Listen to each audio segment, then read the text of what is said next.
Hey everyone, and welcome to a very special edition of Eagle Eye with Reuben Frank. I'm Dave Zangaro. We promised you guys a special guest, and it's our good friend Ray Didinger. Ray, this is the last time we're going to do this with you. I guess so. Yeah. I'm going to be retiring at the end of this month. Do you want to do my last WIP show on Sunday, Memorial Day weekend, May 29th? And regular season games the Eagles have played on my watch, and it came out to 844. So I think it's I think it's probably about time, if not overdue, for me to step aside. I don't know. I mean, don't you have a burning desire to get to 845? No, hey, listen, I crept over the 500 mark a couple years ago, so I'd kind of like to stay there. It was a long time getting over 500. Remember, my first 6 years were pretty bad. I finally got over 500. I think it's probably time to quit while I'm still ahead.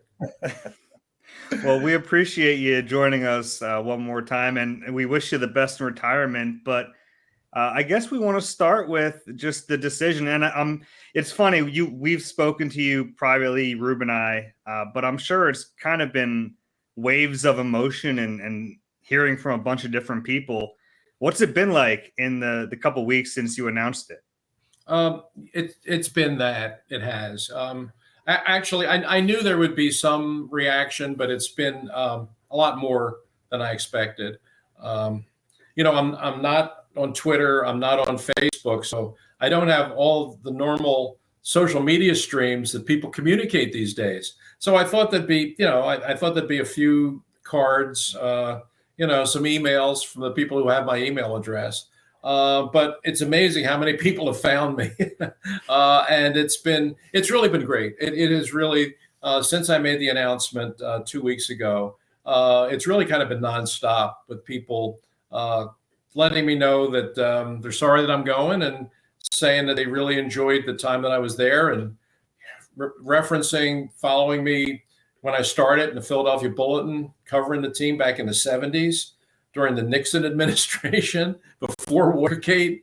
It's been a long time, but there has been just a tremendous outpouring of people saying, good luck, Godspeed, and we're going to miss you. And it's really, I'm not going to lie to you. I mean, this hurts a little bit. I mean, this was not an easy decision to come to, because I still really do love it. I mean, I still love the game. I still love the work I do. I love hanging out with guys like you. It's really kind of been my whole life now for more than 50 years. So it's not an easy thing to walk away from it. But, at this point in my life, at the age of 75, I just kind of feel like it's time. What do you have planned? You got a lot of years left. I know you have a lot of interests. You do some amazing charity work with dogs.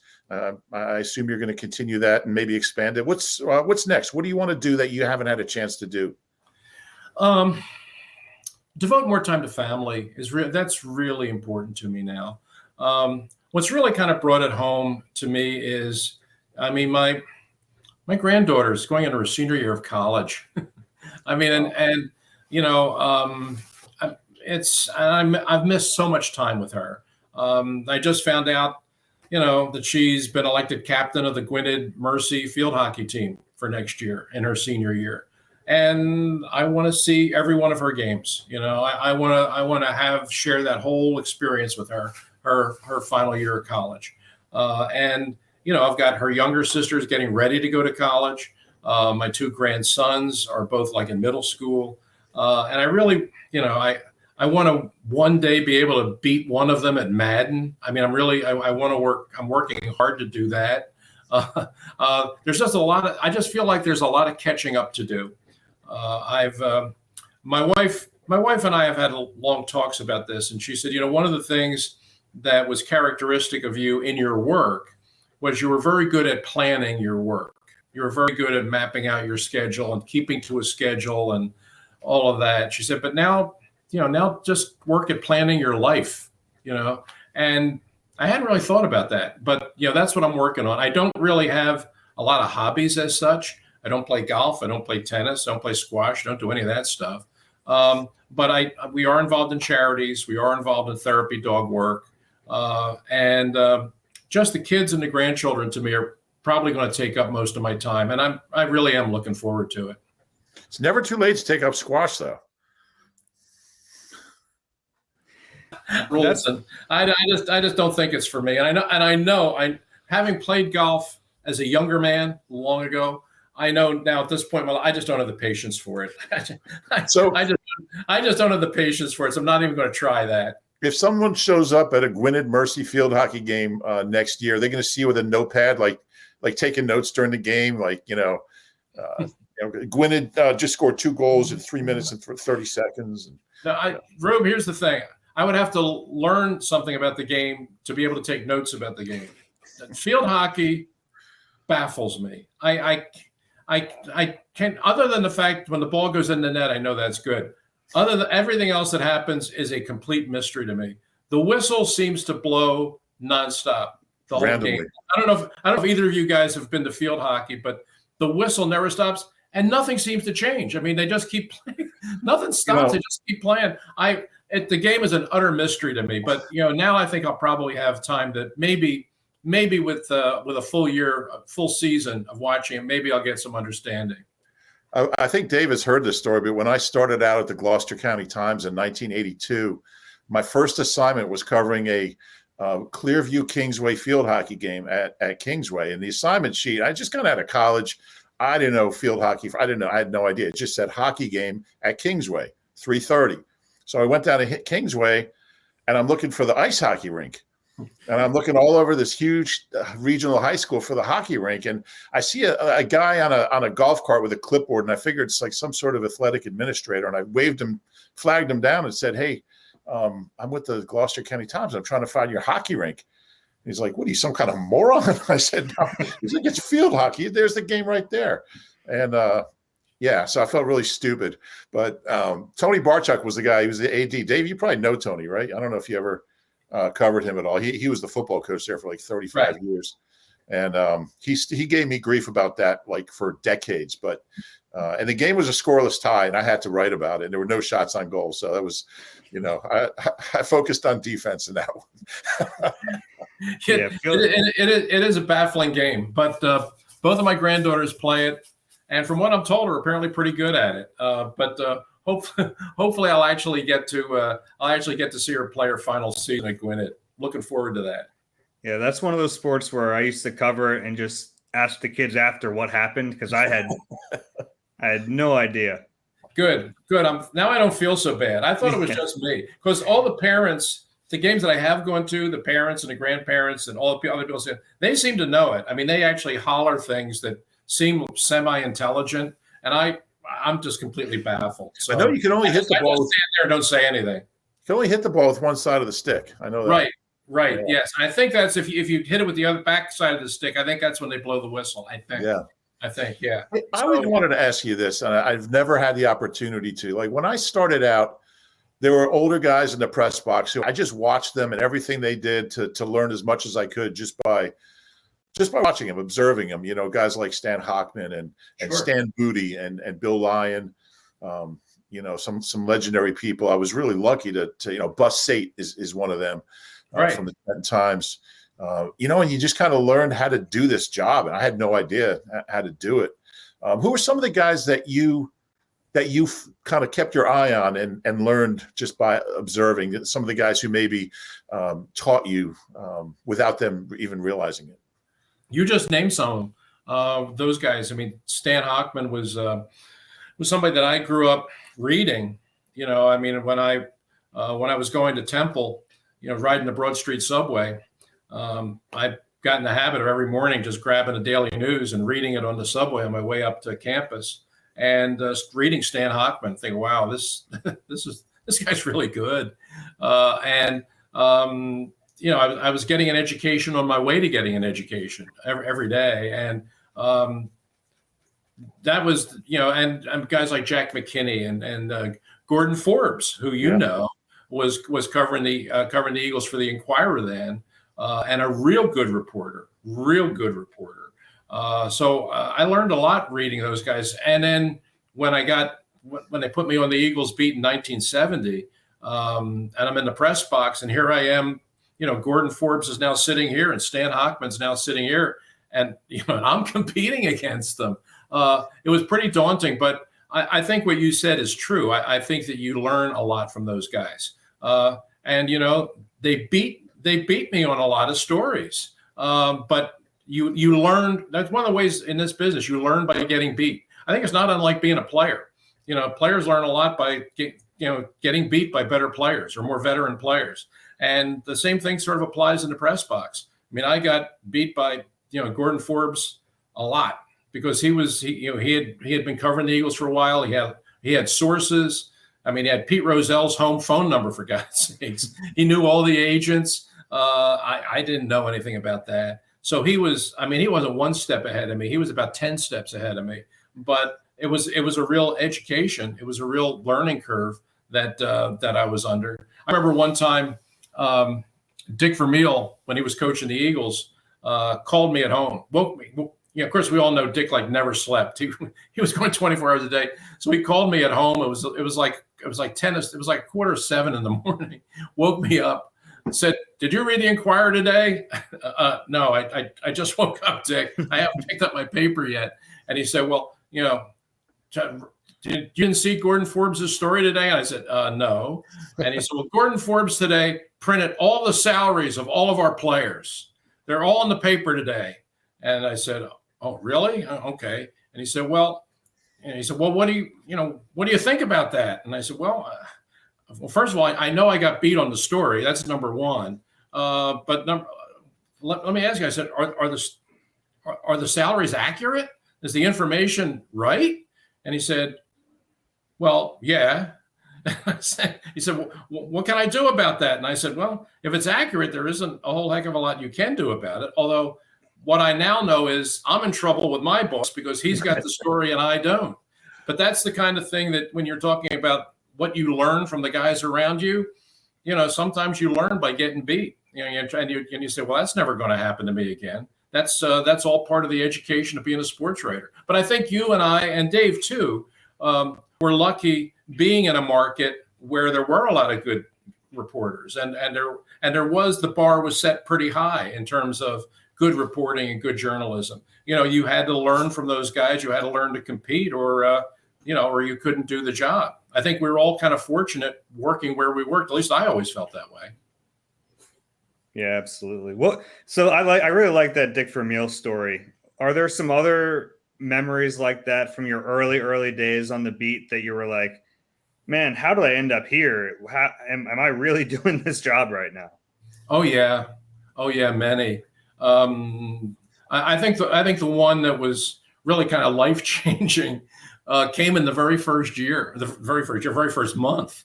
It was July 1970, and I had just been put on the Eagles beat that year. 23 years old, no idea of what I was getting into. The gentleman who had been covering the team for 25 years before me, Huey Brown, had retired, and the sports editor, Jack Wilson, shocked everybody by putting me on the Eagles beat. I had only been there for 1 year covering high schools. So he's jumping me from high schools to the Eagles in 1 year. And great opportunity, but I was in way over my head, especially working against veteran reporters like Stan, like Gordon. But I was at Eagles training camp, which was then at Reading, Albright College. And I'm writing like 4 stories a day, trying to keep up with the other guys. And one day we're walking off the practice field, and one of the assistant coaches, a guy named Charlie Gower, who had been a veteran coach, he'd been a coach on the 1960 team, and he comes walking over to me, and he says, I always remember that. He said, you seem like a nice boy. And he said, and I can tell you're trying really hard. He said, but you don't know a damn thing about football. He said, but because I really do think you're trying hard, I'll tell you, every night in the dormitory, I watch film. I'm in my room every night just watching film. And he said, it's up to you. He said, but if you want to come up there some nights and just sit in for an hour or so, I could probably teach you a few things. And there wasn't a whole heck of a lot to do in Reading in July and August. So I took him up on it. And back then, sports writers, we were allowed in the dormitories. We could just kind of walk the halls. There weren't as many restrictions as there are now. And so I didn't want to make a pest of myself, but, a couple times a week, I would go up and knock on Charlie's door, and he would bring me in, and I'd sit with him while I watched film. And he really kind of taught me the game. I mean, I had a fan's knowledge of the game, but I mean, in terms of the real X's and O's stuff, the thing that you really do have to know to do a good job reporting, I mean, it was a real education. And in the course of that summer, I learned a lot of football. And what I really kind of learned was I learned what I didn't know and what I needed to learn to be better at it. And Charlie helped me through that, and that was really important to me. I mean, at the end of that first year, I really felt like I finally now have my feet on the ground. But I kind of have Charlie Gower to thank for that. You know who I used to watch film with back in the 80s when I was starting out? And it was a similar deal, Seth Joyner. Right. Seth would invite me into the film room down on the basement floor of the vet and we would just sit there, and he would explain how he watches film and what he looks for. And I learned so much. Of course, he yelled at me half the time, but it was definitely a really valuable experience. Now, those days are gone. There's so much that's changed about our jobs since, probably even since Dave started. But when I started covering the Eagles, there was no internet. There was no email, there was no wireless, there were no cell phones. So I wanted to ask you, out of all the changes from when you started to now to when you're finishing up, what change do you like the most, and what change do you maybe think is kind of unfortunate in the way we cover teams and the way we do our jobs? Well, I think you just kind of alluded to the one thing, which is the tremendous access to information that we have now. There's so much information out there that's really at our fingertips. That's great. That really, really helps. Back in the early 70s, you're trying to, there's no online thing. So you're trying your best to find out the week that the Eagles are playing the Cowboys, what's going on with the Cowboys, and now it's just as easy as going online, and there it is. Just your access to information today is so much better in that respect.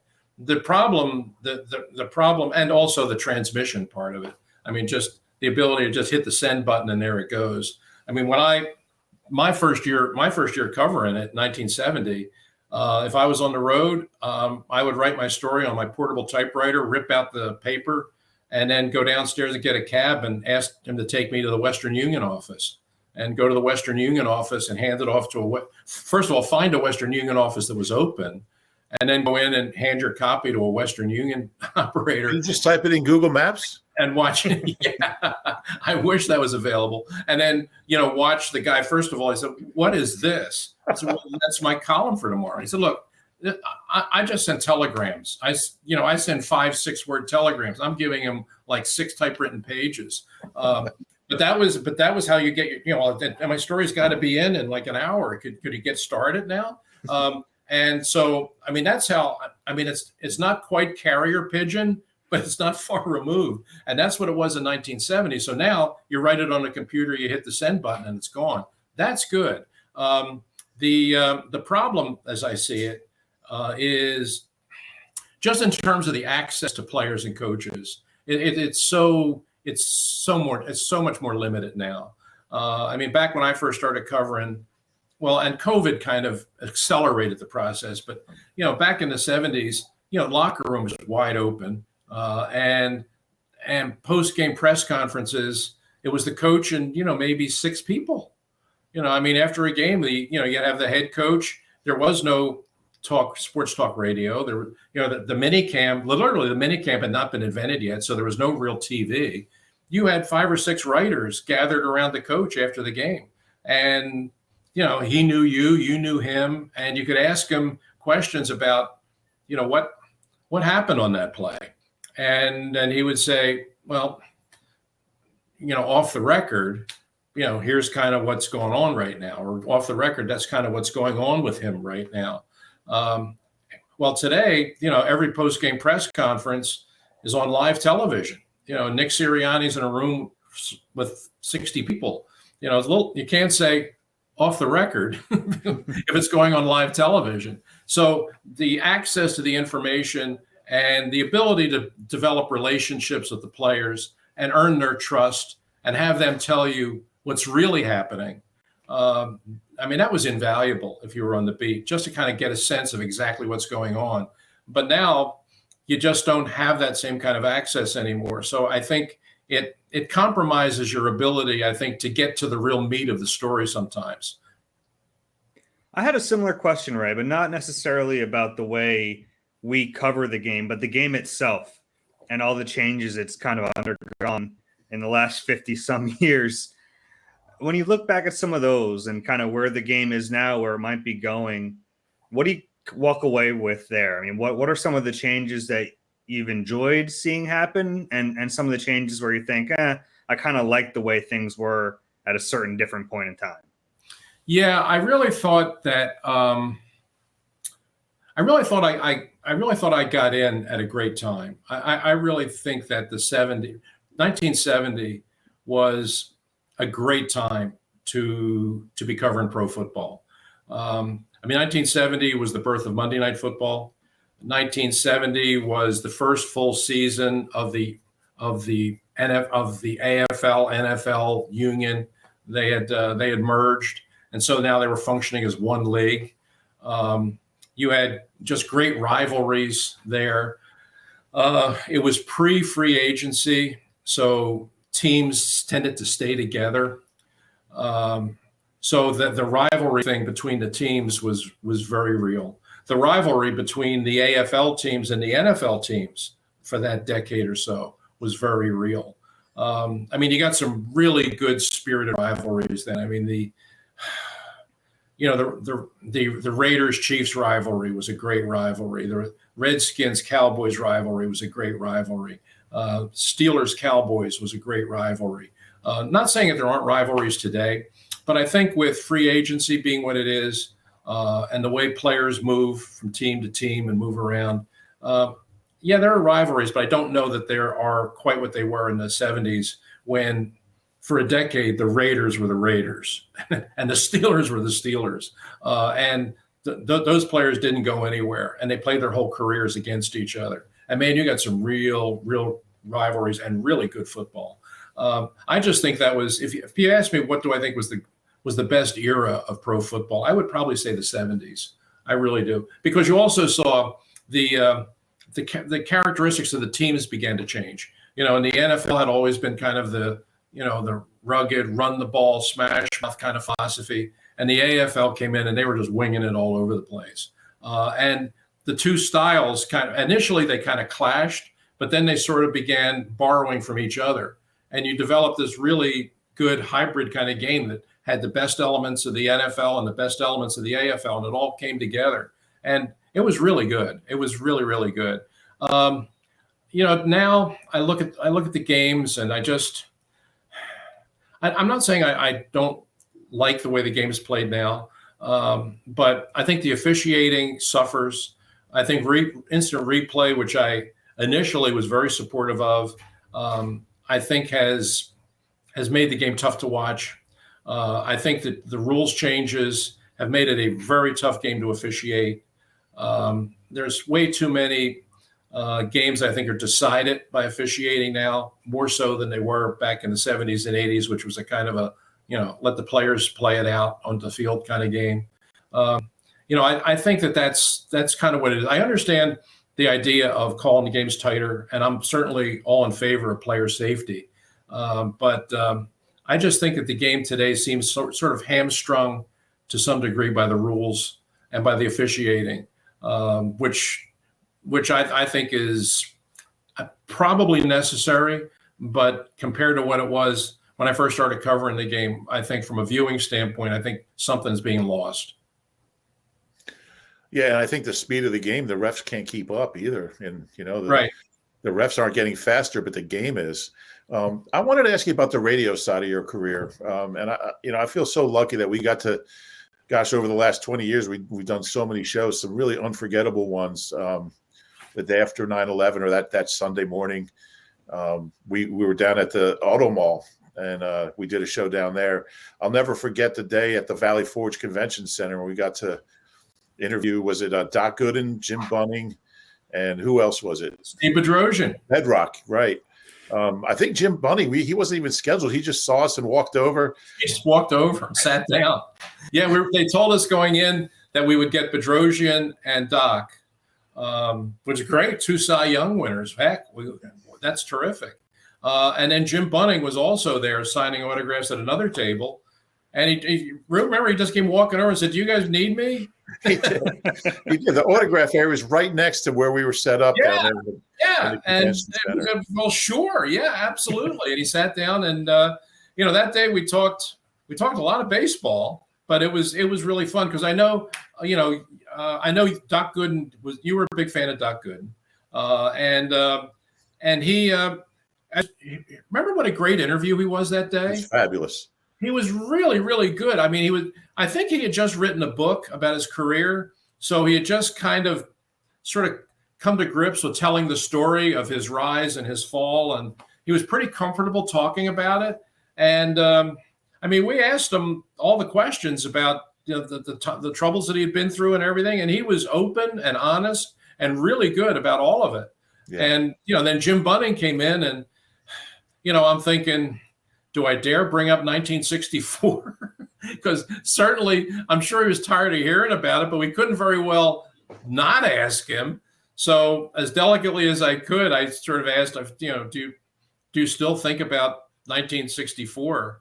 And he said, yeah, every day. And then we just kind of went from there. And, and Steve Bedrosian was the same. They were all really good. That was I was not a huge fan of remotes generally. I don't know how you felt about them, but I would kind of rather work in the studio, to be honest with you.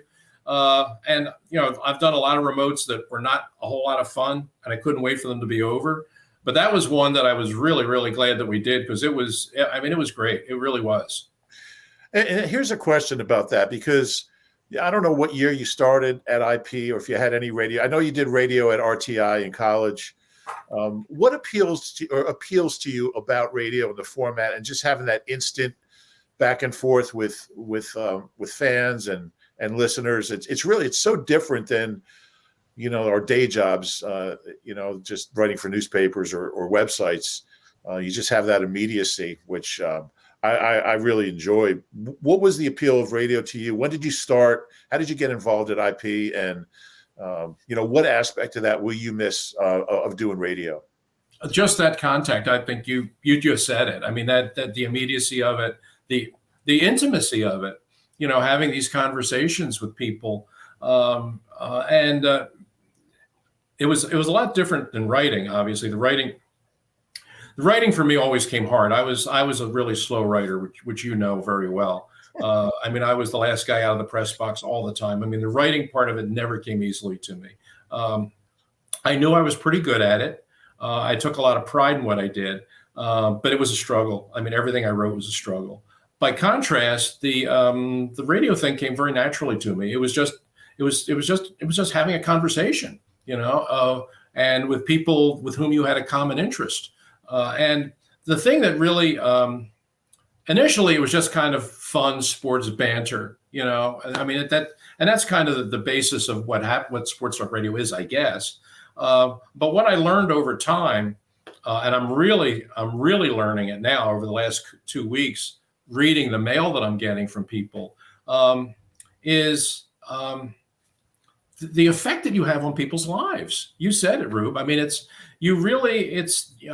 You are really touching people's lives, and they become like part of their family. Every Saturday and Sunday morning, in effect, they're inviting you into their kitchen, to sit with them while they're having their coffee and their scrambled eggs. You don't really think about that when you're in the studio. You think you're just doing sports talk, but these people have kind of made a choice to, I want to talk to this guy. and it's really like an invitation. And you find over years that people share things with you. I mean, that's what, like I gotten a couple of letters. One I was just reading the other day where a guy said, we've never met, but when I was growing up, I had two favorite uncles. And they used to come over to the house and we would watch games together and we would talk about sports together. My parents weren't really into sports, but my two uncles were. And they were like my buddies, and they came over. We would watch the Eagles game and we would talk football and all this stuff. And he said, they died a few years ago. I lost them both like a year apart. And he said, and you and Glenn Macnow have become like my two uncles. And when you hear people say things like that, and that you've had that kind of effect on them, and that they relate to you almost as a friend, almost as a relative, that's really something. That's really something. You don't really have that in newspapers, but you got it on the radio. That kind of connection that develops, that's really very special. And initially I didn't really understand it, but I became more aware of it as I went along. And now with some of the correspondence I'm getting now from people as I come to the end, I'm beginning to understand really over the course of this time, how many people's lives I've touched. And that's really something pretty special. I mean, I feel some of the letters I'm reading are really very heartrending, but it's something very, very special to me. I'm surprised to hear you say that the writing part came difficultly for you. Was that always the case? Did it get easier? I mean, I know you were always the last guy in the press box. We'd all be like, "Hey, we're meeting at 9 at dinner at this place," and you'd be like, "Oh, I'm not going to make it." I think you did. Didn't you leave Texas Stadium once so late that they had padlocked the parking lot? No, not just Texas Stadium. Every stadium. I was locked in every single stadium in the National Football League, including a lot of them that no longer exist, like Texas Stadium's gone. But yeah, I got locked in them all. I finally over the course of time found all the like emergency exits, back doors, security. I found all those places, but yeah, I got locked in. I got locked in Old War Memorial Stadium in Buffalo. Got locked in there. Had to go down a catwalk in the dark in Buffalo to find my way out, carrying my typewriter. This is stuff they don't teach you in journalism school. That's right. But I mean the writing stuff was really, really hard for me. I think probably what happened, Rube, is my first job was at the Bulletin, and then I went to the Daily News, and they were both what they call PM papers. They're both afternoon papers. So that my deadline was like 12 hours from the end of the game. If I had been working at an AM paper, if I had been working at the Inquirer with a more immediate deadline, I couldn't have taken all that time. I would have had to write faster. Right. But because I had the extra time, I took it. And I probably developed some bad habits. But it wound up costing me a lot of hours. I remember one time, Bob Ford, our mutual friend, Bob Ford, great guy. I had broken my ankle playing baseball, but the paper wouldn't give me off. So I had to go up and cover an Eagles-Giants game at the Meadowlands on crutches. But I could get around on crutches, but I couldn't drive. So Bob Ford, bless his heart, said, "You can ride with me. I'll drive." And I said, "Oh, that's great. Thanks a lot." Well, what Bob didn't know or didn't think through was driving me up there was only part of it. He also was going to drive me home, which meant he was going to have to wait for me to finish writing. So, Bob Ford was a fast writer. Yes. And I was the slowest of the slow. So Bob finished his story, sent it, and then sat there for like 5 hours waiting for me to finish so he could drive me home. I felt so bad about that. I can't tell you how many times over the years I apologized to Bob Ford for that day at the Meadowlands. I'm sure Bob wasn't sarcastic or anything, because that's just not his nature. Well, I don't know. As I recall, it's exit 16W is where the Meadowlands is. he didn't speak to me until we passed exit 7. So, I mean, he was a trooper about it. I mean, he didn't strand me. He didn't leave me there, but he made it very clear he wasn't happy about it either. I like that. That's great. We can all picture Bob in the car just staring straight ahead. Hell of a columnist. I miss his stuff so much. Yeah, and Bob was the kind of writer who, like, you would see him finish and you'd be like, oh, wow, he finished that really quickly. And then you'd read it the next day and go, why is that so good? It's so good. I sat next to Bill Lyon at the vet in that what they called it press box B. Remember that little the little press box B there? I sat next to Bill for probably 10 years at the vet before the Eagles moved to the Link. And I would come up from the locker room and I'd wait till the last player. And Dave, you're the same way. We would wait till the last player's dressed and out of the locker room. And I would head upstairs and Bill was packing up. Mm-hmm. Bill had already filed. And I'm like, oh, that's. I mean, he sure rushed that one. And I'd read it the next day. I'm like, oh, it's like, reading Chaucer or something. Incredible. And, You're right. I've got like this sidebar on Isaiah Jenkins, and he's got like 20 inches of poetry that he wrote in like 12 minutes. And incredible. And he had Bill and you're right, Bob Ford and Bill and Stan Hochman and Mark Wicker. They could all write so fast. And so well. That was the amazing thing. They just had a gift. Bill would fly home after road games because he could get to like a 7:00 flight after a 1:00 game. Yeah, like nobody else could go home that night. He was home in bed, and we were still writing. Yeah, I think the one story along this line that I will never forget was after Super Bowl 25. Was it? It was the Bears-Patriots Super Bowl, the one the Bears won. 20, I think. It was the one where Buddy Ryan was the defensive coordinator for the Bears, and they carry him off the field. And I think we all knew at that point that he was going to be the next head coach of the Eagles. And I remember going downstairs to the interview room where the Bears were, and Norman Bremen and Harry Gamble were actually talking to Buddy off to the side. So we all kind of knew that this was where the thing was headed, but here we are right after the game, and there's Buddy talking to Bremen and Gamble. I said, well, okay. Might be the last time Buddy talked to Harry.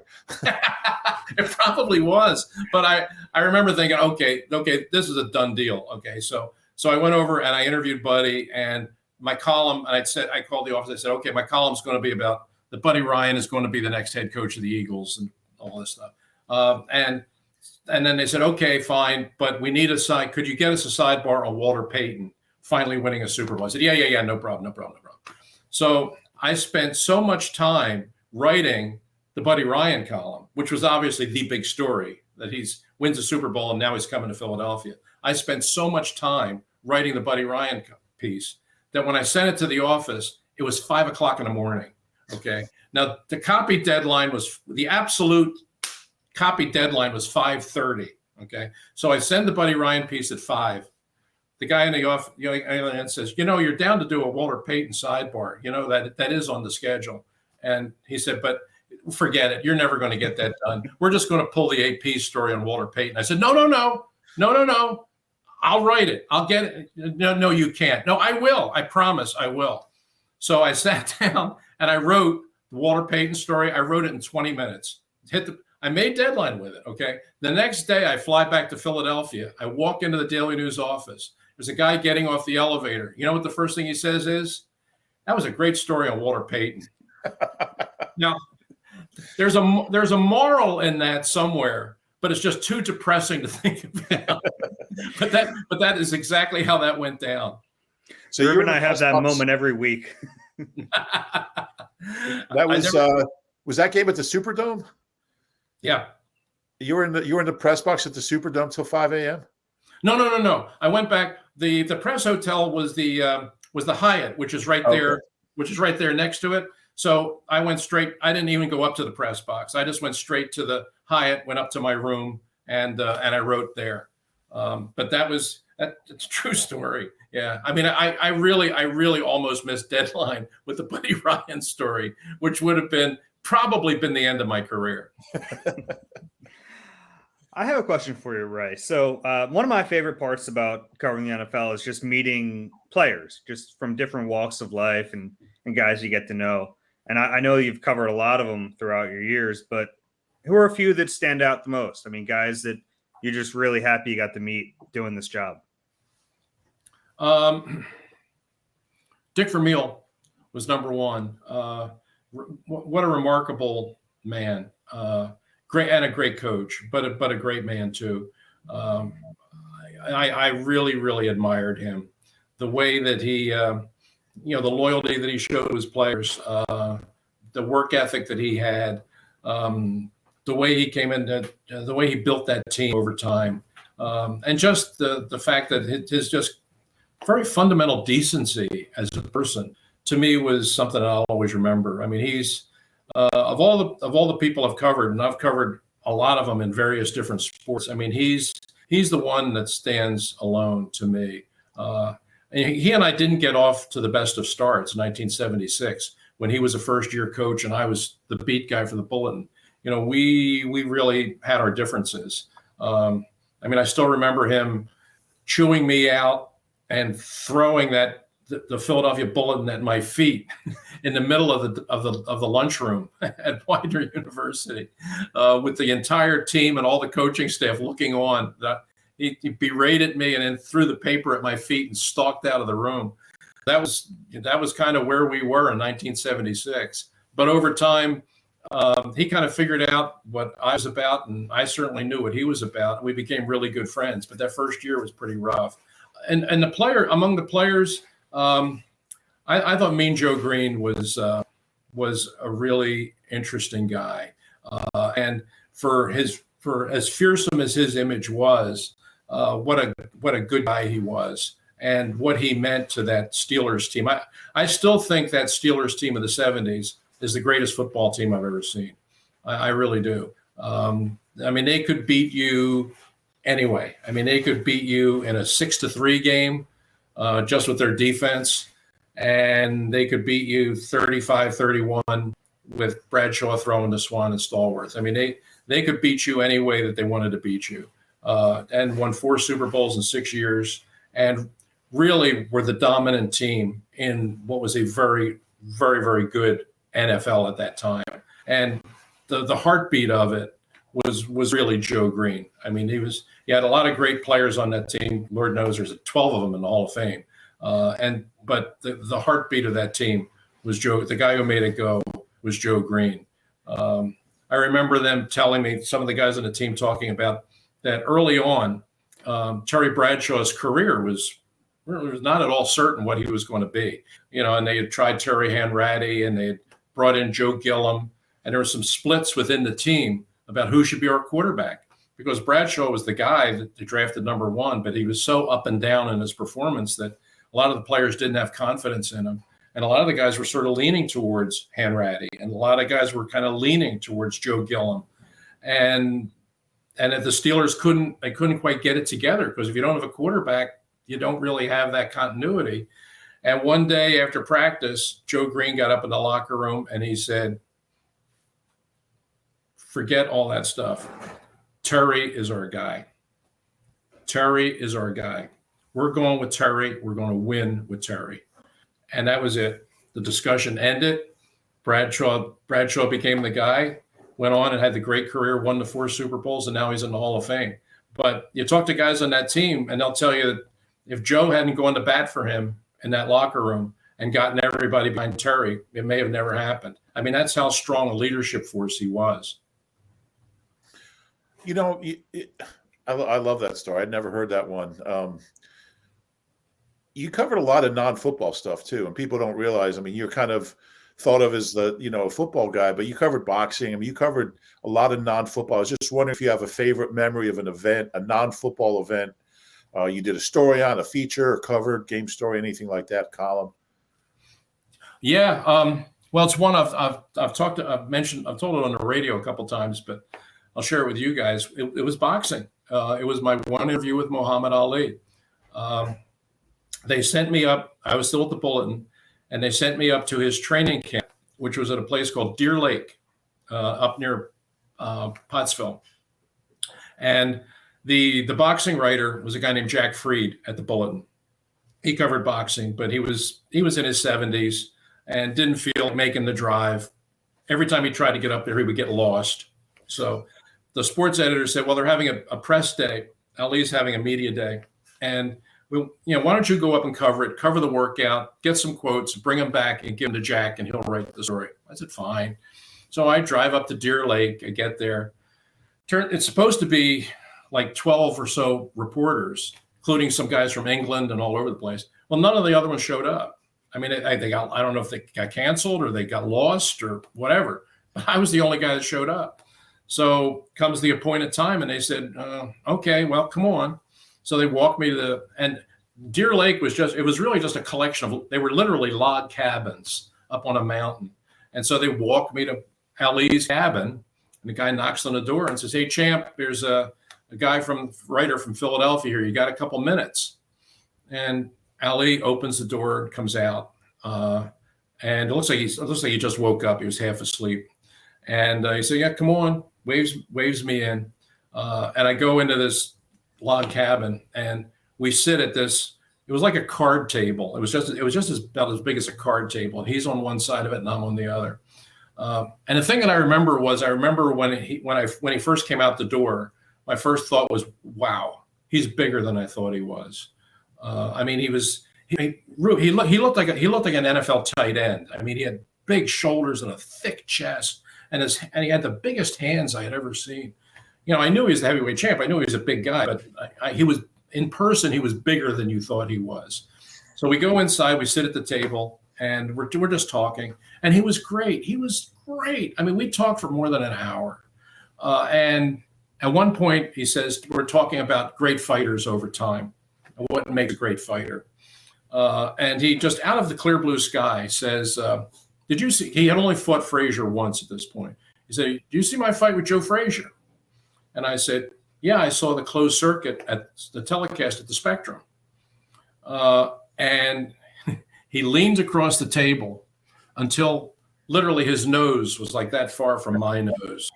And he said, who was you rooting for? And boy, I never saw that one coming. I mean, I never thought he would ask me that question because the answer was Joe Frazier. But here I am, nose to nose of Muhammad Ali. Am I really going to tell him that I was rooting for Joe Frazier? But, I thought a million things go through your mind at a moment like that. But what I thought was, I said, you know what? He asked me an honest question. I can't lie to the guy. So I looked Muhammad Ali right in the eye and said, I was rooting for Joe Frazier. and it's so funny. He rocked back in his chair and he looked at me and he said, why was you rooting for Joe Frazier? And I said, well, I'm from Philadelphia. It was like rooting for the home team. And he wasn't mad. He was just sort of puzzled. But what he said to me, I'll never forget what he said to me. He said, I respect you for telling me that. And the whole drive back to Philadelphia, I'm trying to think, what do you mean by that? Respect what? That I wanted Joe Frazier to beat you? But then the more I thought about it, I still to this day am not 100% sure, but what I think he was saying was, in his world, he was just surrounded by people that constantly were patting him on the back, telling him he was great, telling him what he wanted to hear. You're the best champ, you're the greatest champ, whatever you say, champ. That was his daily. I think the fact that somebody was actually willing to look him in the eye and tell him something he probably didn't want to hear was, I'm not going to say he liked it, but I guess he kind of appreciated where I was coming from and that I had the guts to say it. But that was, you talk about a memorable interview. That was one of them. And you know what? Here's the thing. I brought the notes back to Jack Freed and I told him the whole story and he never wrote a word. It never made the paper. He just, really? Yeah, because Jack didn't like Freed. Jack didn't like Ali. In fact, when he wrote stories about Muhammad Ali, he would never call him Muhammad Ali. He could never bring himself to type Muhammad Ali. He would write the whole story and call him Cassius Clay from the beginning to the end and make the desk change at Muhammad Ali. He would not write the word. So the fact that I brought back all this stuff from Muhammad Ali, he had no intention of writing it in the first place, but at least it gave me have an opportunity to meet the guy. So you never wrote it either? No, I wrote it in my book. When I wrote the book Finished Business, looking back over my 50 years, I mean, how can I not include that? But it never made the bulletin, but it made my book. I was about to say, Ray, we've got 2 weeks. You got to write this story. We'll find some space somewhere for it. We'll run it. Hey, let me ask you one other thing I wanted to ask, because we haven't talked about the work you did when you were at Films, which was, you did some incredible work there.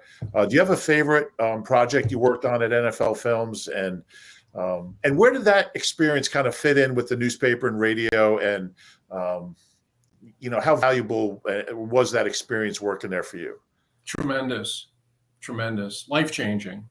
Because you know what it did among other things? It made me a fast writer.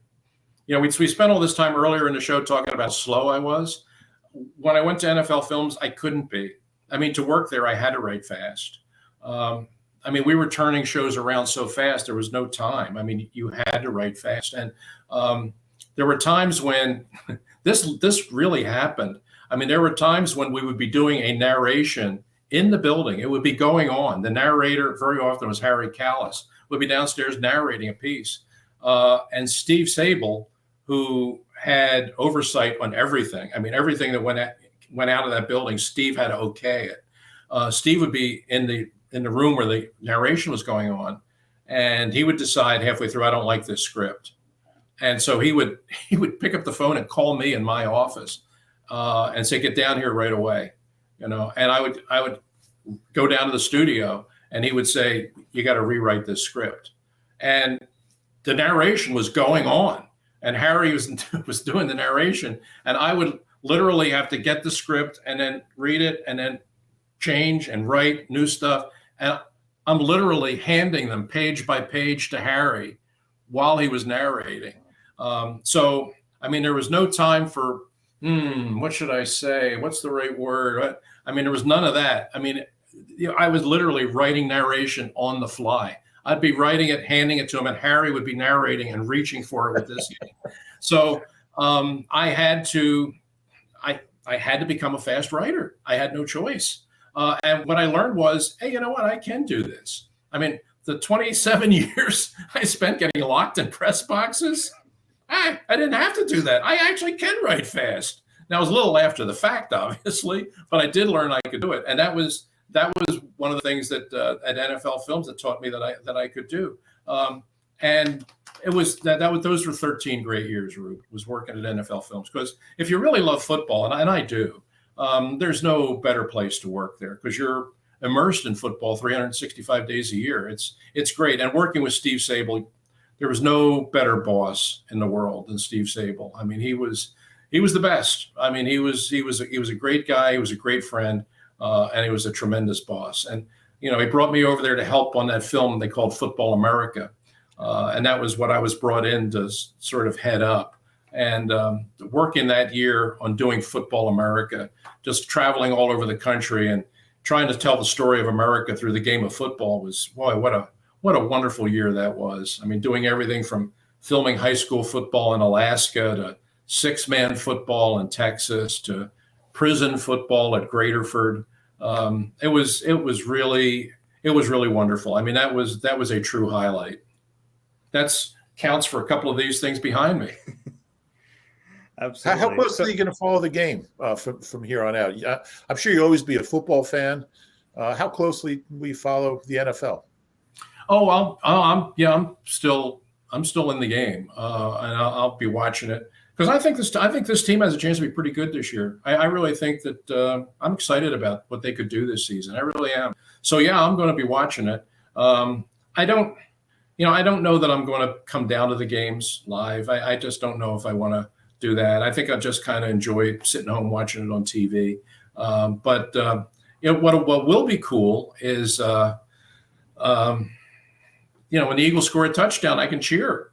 I mean, when the Eagles score a touchdown with, Devontae Smith scores a touchdown, if I am at the stadium, I can jump up and high five somebody. I don't have to write, Devontae Smith, 13-yard pass from Hurts at 8:43 of the third quarter.